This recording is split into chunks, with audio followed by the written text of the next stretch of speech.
और मैं हूं आपके साथ सुमन पाल। बुलेटिन की शुरुआत करेंगे बड़ी खबरों के साथ। राष्ट्रपति डोनाल्ड ट्रंप ने ही भारत से ही अमेरिका आने वाले चावल पर सख्ती करने के संकेत दिए हैं और इसके साथ ही ट्रंप ने एक बयान में कह दिया है कि भारत को अपना चावल अमेरिकी बाजार में नहीं खपाना चाहिए। ट्रंप ने कहा है कि ऐसा ना हो कि हम इसका ध्यान रखेंगे। दरअसल आपको बता दें कि डोनाल्ड ट्रंप ने ही सोमवार को व्हाइट हाउस में किसानों और कृषि क्षेत्र के प्रतिनिधियों से मुलाकात की और इस मुलाकात में ही अमेरिका के वित्त मंत्री और कृषि मंत्री मौजूद रहे। बैठक के दौरान ही राष्ट्रपति ट्रंप ने ही किसानों के लिए $12 अरब की संघीय मदद देने का भी ऐलान किया है।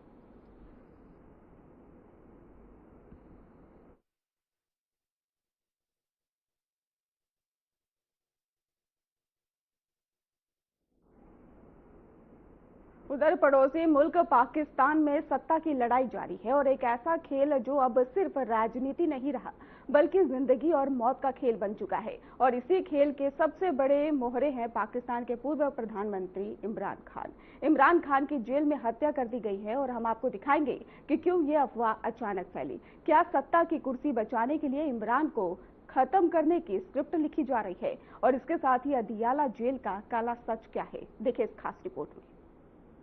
पाकिस्तान में सत्ता की लड़ाई एक ऐसा खेल जो अब सिर्फ राजनीति नहीं रहा बल्कि जिंदगी और मौत का खेल बन चुका है और इस खेल के सबसे बड़े मोहरे बन गए हैं पाकिस्तान के पूर्व प्रधानमंत्री इमरान खान। 2 साल से रावलपिंडी के बदनाम अदियाला जेल में बंद इमरान और अचानक एक अफवाह इमरान खान की जेल में हत्या कर दी गई है। सरकार और सेना इसे छुपा रही है। सोशल मीडिया पर आग की तरह फैलती है अफवाह पूरे पाकिस्तान को हिला कर रख देती है।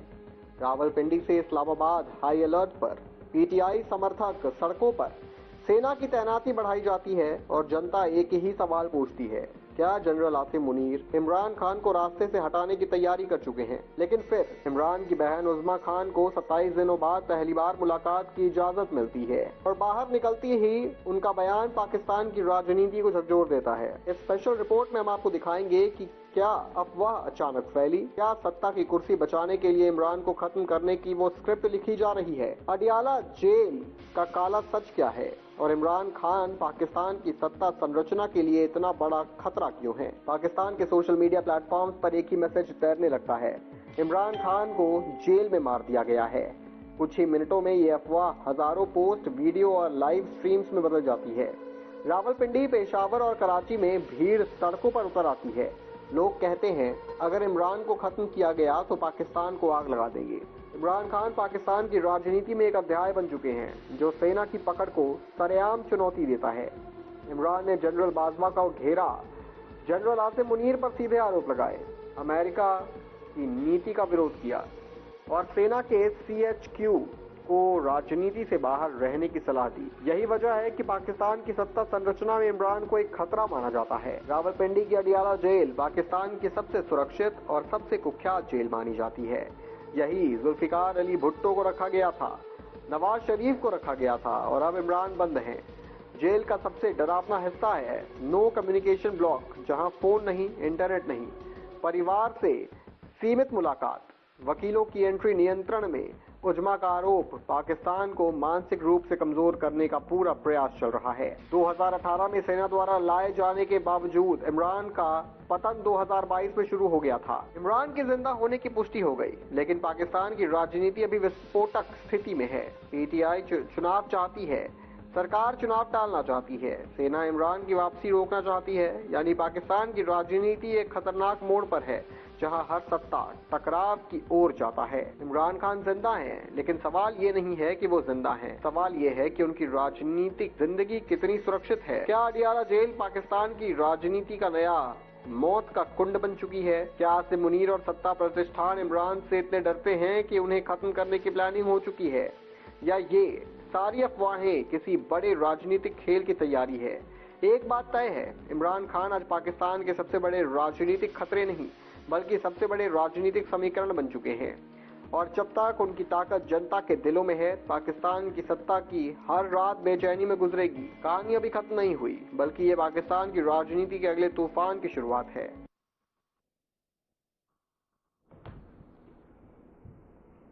चलिए बड़ी खबर आपको बता दें, जहां पर एनडीए की जीत पर ही संसद में पीएम मोदी का सम्मान किया गया है, तो एनडीए प्रतिनिधियों ने ही विजय हार फहराया है। आपको बता दें, संसदीय बैठक में शीर्ष नेता मौजूद रहे हैं। पीएम मोदी का भव्य विशेष स्वागत हुआ है। तो हाल ही में हुए बिहार विधानसभा चुनाव में एनडीए की शानदार जीत के बाद मंगलवार को संसद भवन परिसर में सत्तारूढ़ गठबंधन के सभी सांसदों की बैठक में प्रधानमंत्री नरेंद्र मोदी का सम्मान किया गया और संसदीय दल की बैठक में उपेंद्र कुशवाहा, संजय झा और बिहार में जीत के बाद प्रधानमंत्री को विजय हार पहनाया गया है। तो बैठक में ही केंद्रीय मंत्री राजनाथ सिंह, अमित शाह और बीजेपी अध्यक्ष जेपी नड्डा सहित कई वरिष्ठ नेता मौजूद रहे और इस दौरान ही प्रधानमंत्री नरेंद्र मोदी, जेडीयू नेता संजय झा और राष्ट्रीय लोक मोर्चा प्रमुख उपेंद्र कुशवाहा ने माल्यार्पण कर सम्मानित किया है। तो एनडीए जीत पर संसद में पीएम मोदी का सम्मान किया गया। कुशवाहा, संजय झा ने विजय हार फहराया है। संसदीय बैठक में शीर्ष नेता मौजूद रहे हैं। तो पीएम मोदी का विशेष स्वागत।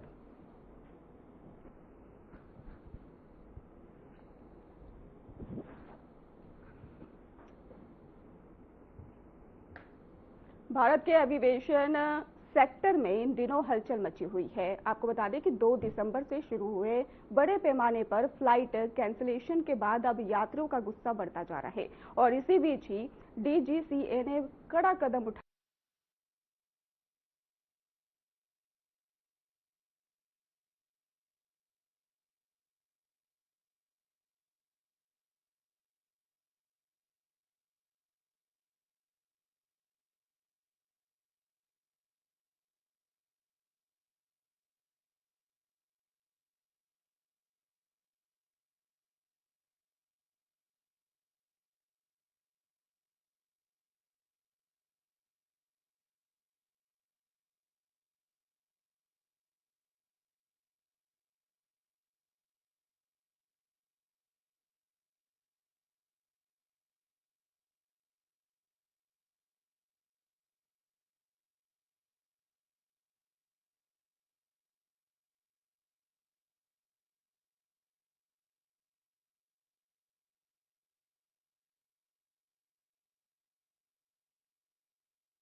आमंत्रण करने की पद्धति थी। विपक्ष की रणनीति और सवाल। विपक्ष सिर्फ वंदे मातरम के मुद्दे तक सीमित नहीं है। उनका कहना है कि एसआईआर और बीएलओ की मौतों पर सरकार को गंभीर जवाब देना चाहिए, क्योंकि ये मौतें चुनावी कार्यों के दबाव से जुड़ी हुई मानी जा रही हैं।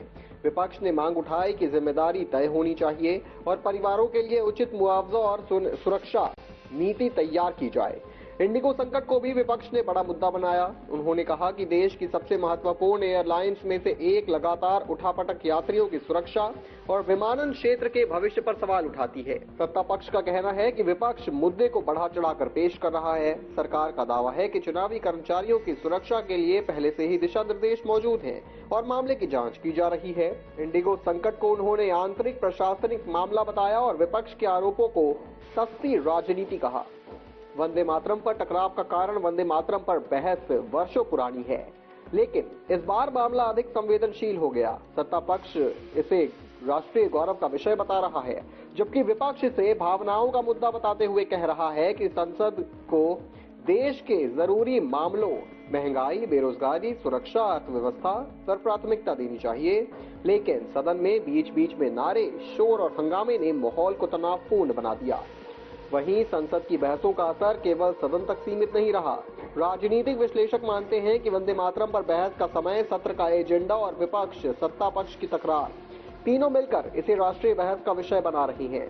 विशेषज्ञों का कहना है कि एसआईआर, बीएलओ की मौतों, इंडिगो विवाद और सदन में लगातार बाधित हो रही कार्रवाई के बीच ये सत्र राजनीतिक संदेश देने का मंच भी बन गया है। आज का दिन क्यों खास है?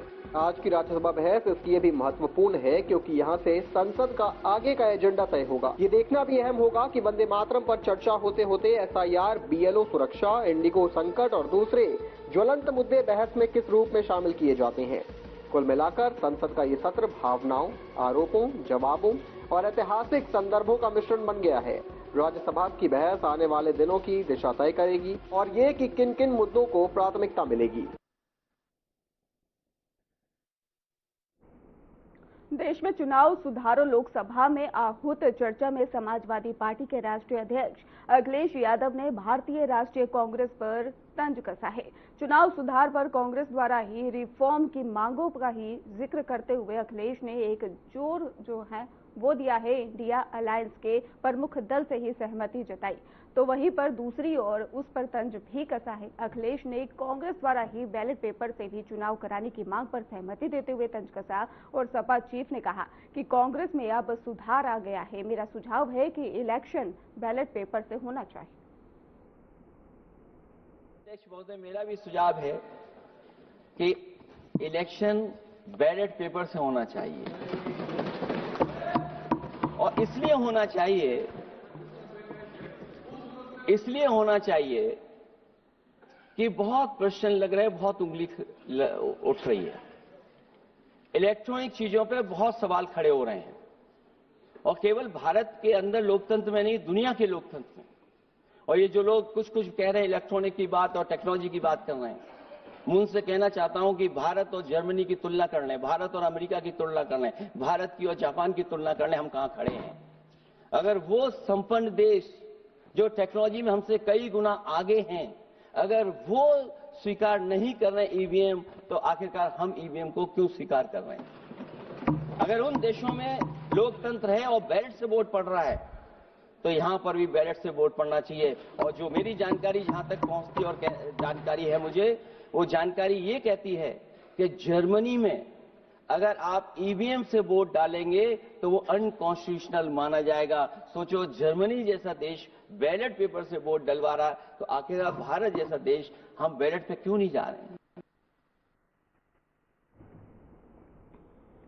उत्तर प्रदेश के मुख्यमंत्री योगी आदित्यनाथ ने भारत के पहले चीफ ऑफ डिफेंस स्टाफ दिवंगत जनरल बिपिन रावत ही ऑडिटोरियम का उद्घाटन किया। उत्तर प्रदेश के सैनिक स्कूल में ही उनकी प्रतिमा का अनावरण किया गया। उन्होंने कहा कि जनरल बिपिन रावत जी की पुण्य स्मृति को नमन करते हुए श्रद्धांजलि अर्पित करता हूं। सैनिक स्कूल का ये दायित्व है कि वे प्रतिवर्ष तिथि पर जनरल रावत और शहादत प्राप्त करने वाले अन्य जवानों के स्मृति दिवस को आयोजित कर हमारे कैंडिडेट्स के मन में ही राष्ट्रीय भक्ति जाए। जनता की ओर से भारत के प्रथम chief of defence staff general Bipin Rawat ji की पूर्ण स्मृति को नमन करते हुए उन्हें विनम्र श्रद्धांजलि अर्पित करता हूं। मुझे अत्यंत आनंद की अनुभूति है कि हमने आज उनकी स्मृति को इस सैनिक स्कूल के साथ जोड़ा है और सैनिक स्कूल का ये दायित्व है कि प्रतिवर्ष 8 दिसंबर की तिथि को जनरल रावत और उनके साथ जिन्होंने शहादत को प्राप्त किया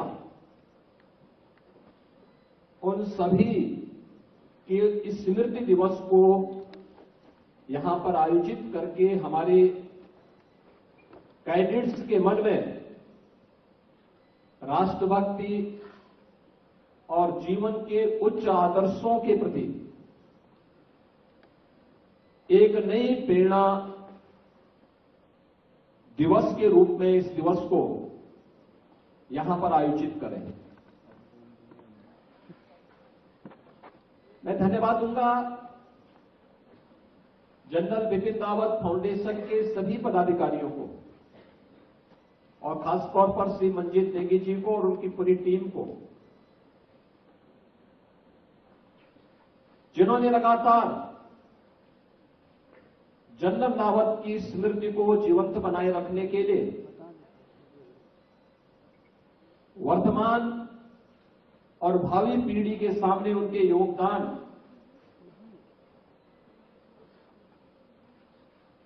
को स्मरणीय बनाए रखने के लिए